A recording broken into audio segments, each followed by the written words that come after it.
1926 May 12 എന്ന് പറയുന്ന ദിവസം നമ്മുടെ മലയാള സാഹിത്യത്തെ സംബന്ധിച്ചിടത്തോളം ഒരു വലിയ മുതൽക്കൂട്ടുണ്ടാക്കിയ ഒരു വർഷമാണ്. അന്നാണ് നമ്മുടെ യശശരീരനായ സുകുമാർ അഴീക്കോട് മാഷ് പൂജാതനായത്. അതുമുതൽ അദ്ദേഹം മരിക്കുന്നത് വരെ അതിൻ്റെ ഒരു സബരിയ വിദ്യാഭ്യാസം തുടങ്ങിയത് മുതൽ മലയാള സാഹിത്യത്തിലും അതുപോലെ സംസ്കൃത സാഹിത്യത്തിലും വളരെ വലിയ ഉയർച്ച നേടിയ ഒരു പ്രതിഭയായിട്ട് മാറാനുള്ള ഒരു സബരിയായിരുന്നു അദ്ദേഹത്തിന് ഉണ്ടായത്.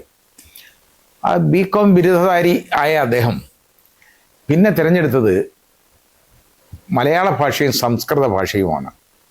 അതിൽ രണ്ടിലും ബിരുദാനന്ദ ബിരുദങ്ങൾ വാങ്ങിയത് അദ്ദേഹം സ്വന്തമായിട്ട് പഠിച്ചാണ്. അതായത് പ്രൈവറ്റായിട്ട് പഠിച്ച് അദ്ദേഹം അതിന് രണ്ടിലും ബിരുദാനന്ദ ബിരുദങ്ങൾ നേടി എന്നുള്ളതാണ്, വളരെ ഉയർന്ന രീതിയിൽ. അതിനുശേഷം അദ്ദേഹത്തിന് മലയാള സാഹിത്യത്തിൽ അദ്ദേഹത്തിന് PhD ഡോക്ടറേറ്റ് ലഭിക്കുകയുണ്ടായി. ഒരുപാട് വർഷങ്ങൾ അദ്ദേഹം പല കോളേജുകളിലും അധ്യാപകനായിട്ട് അതുപോലെ തന്നെ മലയാള ഡിപ്പാർട്ട്മെൻറ്റ് ഹെഡായിട്ടും ഒക്കെ പ്രവർത്തിച്ചു. VC ആയിരുന്നു, അത് വൈസ് ചാൻസലറായിട്ട് പ്രവർത്തിച്ചു. അങ്ങനെ പല മേഖലകളിൽ അദ്ദേഹം പ്രവർത്തിച്ചിരുന്നു. അദ്ദേഹത്തിൻ്റെ പ്രത്യേകത എന്ന് പറയുന്നത് സംഭാഷണത്തിലെ ചടുലതയാണ്.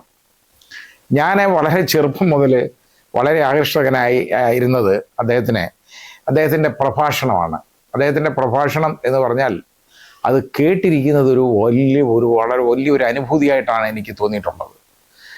ചെറുതായിട്ട്, അതായത് വളരെ ശാന്തമായിട്ട് വളരെ പതുക്കെ അങ്ങോട്ട് തുടങ്ങും. അതങ്ങ് ഉച്ചസ്ഥായിലെത്തിയാണ് അവസാനം നിൽക്കുന്നത്. അതിൻ്റെ ആരോഹണം ഉണ്ടല്ലോ, അത് നമുക്ക് അവരോഹണം എന്ന് പറയുന്ന ഒന്നില്ല.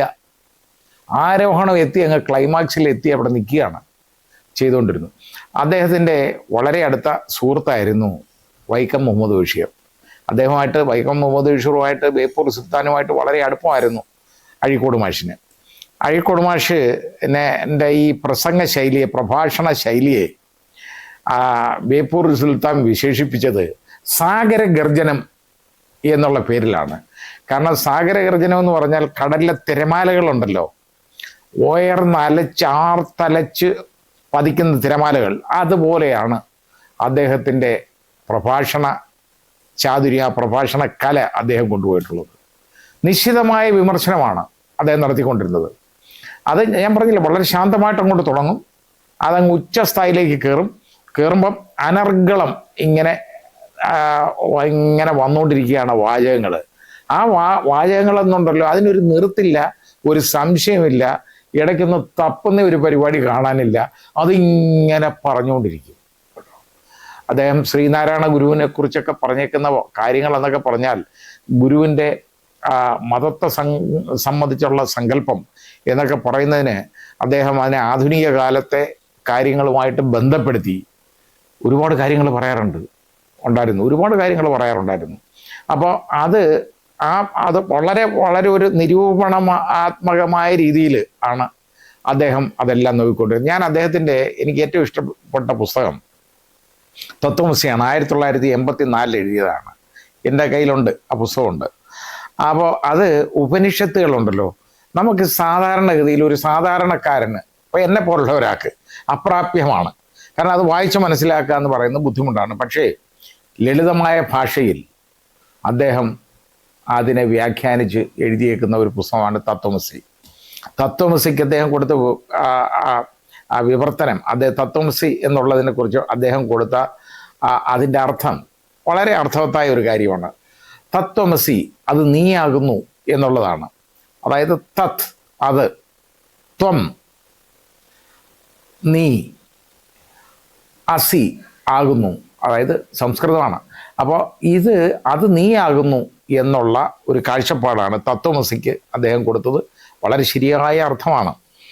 പിന്നെ അദ്ദേഹത്തിൻ്റെ വാചകങ്ങൾ ഒരുപാട്, അതായത് വളരെ നർമ്മം ഫലിക്കുന്ന രീതിയിലാണ്. പക്ഷെ അദ്ദേഹം ചിരിക്കാറില്ല. ആ രീതിയിലാണ് അദ്ദേഹം പറഞ്ഞുകൊണ്ടിരിക്കുന്നത്. അദ്ദേഹത്തിൻ്റെ വാക്കുകൾ നർമ്മം അങ്ങോട്ട് പ്രസരിപ്പിക്കുന്ന വാചകങ്ങൾ ഒരുപാടുണ്ട്. വളരെ ചിരിക്കുന്നത് വളരെ ചുരുക്കമാണ് അദ്ദേഹം ചിരിക്കുന്നത്. പക്ഷേ അതിങ്ങനെ പറഞ്ഞുകൊണ്ടിരിക്കും, കാര്യങ്ങൾ പറഞ്ഞുകൊണ്ടിരിക്കും. ഓരോന്നിനും അദ്ദേഹത്തിൻ്റെതായ അഭിപ്രായമുണ്ട്. സ്വാതന്ത്ര്യത്തെക്കുറിച്ച് നമ്മൾ ഒരുപാട്, സ്വാതന്ത്ര്യം എന്താണ് എന്നുള്ളതിന് ഒരുപാട് കാര്യങ്ങൾ നമ്മൾ കേട്ടിട്ടുണ്ട്. സ്വാതന്ത്ര്യത്തെക്കുറിച്ച് അദ്ദേഹം പറഞ്ഞത് വളരെ അർത്ഥവത്തായ കാര്യമാണ്. അദ്ദേഹം ഒരു കുറ്റിയിൽ കെട്ടിയിരിക്കുന്ന ഒരു പശുവിനോടാണ് സ്വാതന്ത്ര്യത്തെ ഉപമിച്ചത്. ആ പശുവിനെ സംബന്ധിച്ചിടത്തോളം അതിൻ്റെ സ്വാതന്ത്ര്യം എന്ന് പറയുന്നത് എന്താണെന്നറിയോ? അതിൻ്റെ കഴുത്തിൽ കെട്ടുണ്ടല്ലോ കയറിൻ്റെ, അതും ആ കുറ്റിയിൽ കെട്ടിയേക്കുന്ന അത് തമ്മിലുള്ള അകലമാണ് സ്വാതന്ത്ര്യം. കാരണം അതിന് അത്രയും സഞ്ചരിക്കാനുള്ള സ്വാതന്ത്ര്യമുള്ളൂ. അതാണ് ആ പശുവിനെ സംബന്ധിച്ചിടത്തോളമുള്ള സ്വാതന്ത്ര്യം. എത്രയോ ശരിയായ കാര്യമാണ്, നമ്മൾ ആലോചിക്കണം. അപ്പോൾ അദ്ദേഹം പറഞ്ഞേക്കുന്നത് ചില വളരെ വളരെ അദ്ദേഹത്തിൻ്റെ വിഖ്യാതമായ വാക്കുകൾ മരിക്കുമ്പോഴാണ് മനുഷ്യൻ മരിക്കുന്നത് എന്ന് പറഞ്ഞാൽ, ഒരു നിശബ്ദനായിരിക്കുന്ന ഒരുത്തൻ, ചുമ്മാ മ്യൂട്ടായിട്ടിരിക്കുന്ന ഒരുത്തൻ എന്ന് പറഞ്ഞാൽ ഹീസ് എ ഡെഡ് മാൻ, മരിച്ച ഒരാളാണ് എന്നുള്ളൊരു കാഴ്ചപ്പാടാണത്. എത്രയോ ശരിയാണ്. തത്വമസിയെക്കുറിച്ച് ഞാൻ പറഞ്ഞു. അതുപോലെ തന്നെ സ്നേഹമാണ് ജീവിതത്തിൻ്റെ ആധാരശില.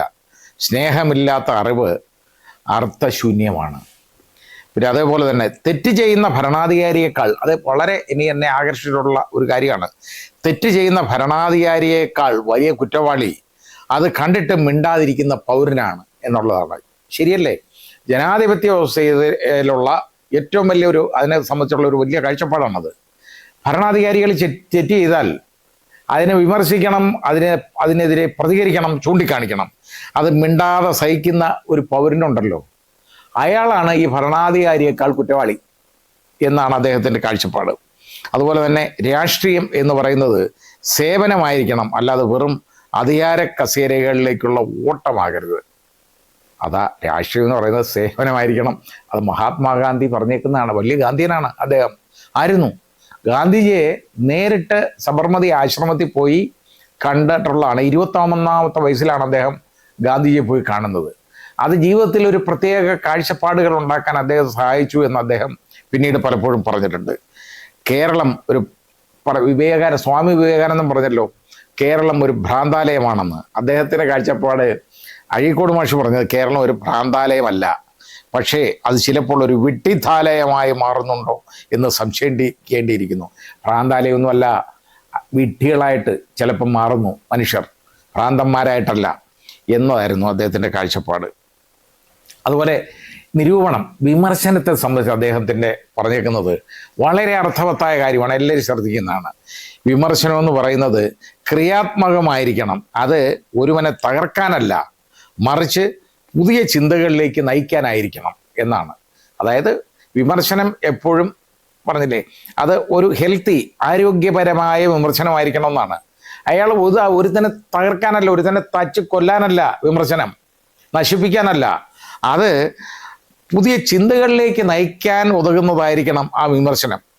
അതുപോലെ തന്നെ പുസ്തകങ്ങളെന്ന് പറയുന്നത് അദ്ദേഹം പറഞ്ഞു വെറും കടലാസ് കെട്ടുകളല്ല, അവ മനുഷ്യൻ്റെ ആത്മാവിൻ്റെ തുടിപ്പുകളാണെന്നുള്ളതാണ്. ഇനി അതുപോലെ തന്നെ വളരെ വിഖ്യാതമായ അദ്ദേഹത്തിൻ്റെ ഒരു മൊഴിയുണ്ട്, ഭയമില്ലാത്തവനെ സത്യം പറയാൻ കഴിയൂ. ശരിയാണ്. സത്യം പറയുന്നവനെ യഥാർത്ഥത്തിൽ ജീവിക്കുന്നുള്ളൂ, ഭയമില്ലാത്തവനെ സത്യം പറയാൻ കഴിയുന്നുള്ളൂ എന്നുള്ളത് എത്രയോ ശരിയാണ്. പലപ്പോഴും ഭയപ്പാട് കൊണ്ടല്ലേ സത്യങ്ങൾ പലതും മൂടി വെക്കപ്പെടുന്നത്. ആ ഭയമില്ലാത്തവൻ്റെ അടുത്ത് ഈ സത്യം ഒന്നും വിളിച്ചു നോക്കത്തില്ല അവൻ. ഭയമില്ലാത്തവനെ ഇത് വിളിച്ച് പറയാൻ പറ്റുള്ളൂ. അത് മനുഷ്യൻ അതപ്പതിച്ചാൽ മൃഗമാവും, മൃഗം അതപ്പതിച്ചാലോ കമ്മ്യൂണിസ്റ്റ് ആകുമെന്ന് അദ്ദേഹം പറഞ്ഞാണ്. കമ്മ്യൂണിസ്റ്റ് പാർട്ടിക്ക് അകത്ത് നിൽക്കാതെ അതിന് പുറത്ത് നിന്നുകൊണ്ട് ആ പാർട്ടി ആരോഗ്യകരമായ ചിന്തകളിലേക്ക് നയിച്ചിട്ടുള്ള ഒരു മഹാമനുഷ്യനായിരുന്നു അദ്ദേഹം. അതാണ് നമ്മൾ മനസ്സിലാക്കേണ്ടത്. അദ്ദേഹം വളരെ ഇങ്ങനെയുള്ള കാര്യങ്ങളാണ് അദ്ദേഹം പറഞ്ഞേക്കുന്നത് കേട്ടോ. എന്നിട്ട് അദ്ദേഹം ഈ രാഷ്ട്രീയ കൊലപാതകത്തെക്കുറിച്ച് പറഞ്ഞ ഒരു വിഖ്യാതമായ വാചകമുണ്ട്, കൊല്ലുന്നവനും കൊല്ലപ്പെടുന്നവനും മനുഷ്യനാണെന്ന് കമ്മ്യൂണിസ്റ്റ് പാർട്ടി മറക്കരുത്. അതായത് കൊല്ലുന്നവനും കൊല്ലപ്പെടുന്നവനും മനുഷ്യനാണെന്ന് കമ്മ്യൂണിസ്റ്റ് പാർട്ടി മറക്കരുതെന്നാണ് അദ്ദേഹം പറഞ്ഞത്. അത് യഥാർത്ഥത്തിൽ കണ്ണൂർ ജില്ലയിലെ പാർട്ടി കൊലപാതകങ്ങളെക്കുറിച്ച് പറഞ്ഞപ്പോഴാണ് അദ്ദേഹം. യഥാർത്ഥത്തിൽ ഈ ഞാൻ പറഞ്ഞില്ലേ ഒരു തിരുത്തൽ ശക്തിയായിട്ട് കമ്മ്യൂണിസ്റ്റ് പാർട്ടിയെ സംബന്ധിച്ചിടത്തോളം അദ്ദേഹം പാർട്ടിക്കകത്ത് നിൽക്കാതെ പുറത്തു നിന്നുകൊണ്ട് പണ്ടാദ്യം അദ്ദേഹം കോൺഗ്രസ്സുകാരായിരുന്നു.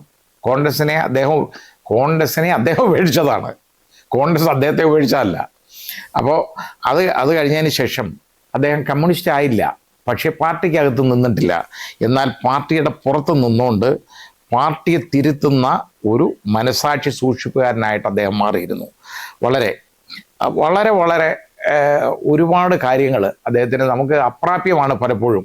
അദ്ദേഹം പറയുന്ന ചില കാര്യങ്ങൾ ഒരുപാട് ആലോചിച്ചാൽ മാത്രമേ നമുക്കിത് എന്താണെന്ന് പോലും നമുക്ക് മനസ്സിലാവുള്ളൂ. ആ രീതിയിലാണ് അദ്ദേഹം പലപ്പോഴും ഈ കാര്യങ്ങൾ കൈകാര്യം ചെയ്തിരുന്നത്. അദ്ദേഹത്തിൻ്റെ പ്രഭാഷണ പരമ്പരകൾ നമ്മൾ കേൾക്കണം. അതൊക്കെ എന്ന് പറഞ്ഞാൽ യഥാർത്ഥത്തിൽ ഉണ്ടല്ലോ, അതൊക്കെ വലിയ പാഠപുസ്തകങ്ങളാണ്. ഒരു പ്രഭാഷകനെ സംബന്ധിച്ചിടത്തോളം അയാൾ എങ്ങനെയായിരിക്കണം പ്രഭാഷണം നടത്തുന്നത്, അത് അദ്ദേഹത്തിൻ്റെ ശൈലി എന്ന് പറയുന്നത് അനുകരിക്കാൻ പറ്റുന്ന ഒരു ശൈലിയല്ല. കാരണം അത്രത്തോളം ഭാഷാ പ്രാവീണ്യം ഉള്ള ഒരാൾക്ക് മാത്രമേ അഴീക്കോട് മാഷിനെ അനുകരിക്കാൻ ഒക്കുള്ളൂ. ഏതായാലും ഞാൻ അദ്ദേഹത്തിൻ്റെ തന്നെ സംബന്ധിച്ചിടത്തോളം ഉള്ള അദ്ദേഹത്തിൻ്റെ തത്വമസി എന്ന സംഘടനയിൽ പ്രവർത്തിക്കുന്ന ഒരാളാണ്. എനിക്കിപ്പോൾ ഏതായാലും അദ്ദേഹത്തിൻ്റെ 100ാം ജന്മവാർഷികമാണിന്ന്, അതായത് ശതാബ്ദി. അത് വളരെ നമ്മൾ ഇന്നും അഴീക്കോട് മാഷിനെ എല്ലാവരും ഓർത്തിരിക്കുന്നല്ലോ, വലിയ കാര്യമാണ്. ഇപ്പോഴും ഓർക്കുന്നു. എന്താ കാര്യം? അദ്ദേഹം അവശേഷിപ്പിച്ച കാൽപ്പാടുകളുണ്ടല്ലോ നമ്മുടെ ഈ ലോകത്ത് അവശേഷിക്കുന്നുണ്ട്. അതാണ് നമ്മൾ പിന്തുടരേണ്ടതും അദ്ദേഹത്തിൻ്റെ വാചകങ്ങളും വാക്കുകളും നമ്മൾ സ്മരിക്കേണ്ടതുമാണ്. ഞാൻ ഈ പറഞ്ഞേക്കുന്ന അദ്ദേഹത്തിൻ്റെ മൊഴിമുത്തുകളുണ്ടല്ലോ വളരെ വളരെ സ്വാധീനിച്ചിട്ടുള്ള കാര്യങ്ങളാണ് എന്നെ. അതേപോലെ ആയിരിക്കട്ടെ, അദ്ദേഹത്തിനെ നമ്മൾ വീണ്ടും വീണ്ടും ഓർക്കണം.